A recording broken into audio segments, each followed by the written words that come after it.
دوستان عزیزم سلام، اومدیم با یه پک اوپنینگ کندی دیگه. دو پک رو در تصویر داریم، یک پک قرمز و یک پک آبی روشن.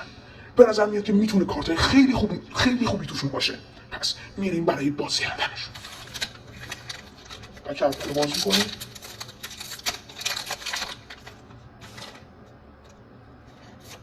یه کارت ادوانس ماسکرانو رو در تصویر داریم به همراه رقیب دیرینه بارسا. خب دوستان میدونین که من بارسایی ام، از روی دستبندم احساس میکنم که تشخیص داده باشین. پس به نظر من ادوانس ماسکرانو میتونه کارت خوبی باشه. بریم برای پک دوممون. پک دومم به سادگی باز شد. وای، یه کارت پریمیوم بالوندور. یعنی کی میتونه باشه؟ وای، فابریزیو کاناوارو. خدای من، چقدر خوبه این پکای آبی روشن. سورپرایز هم کرد.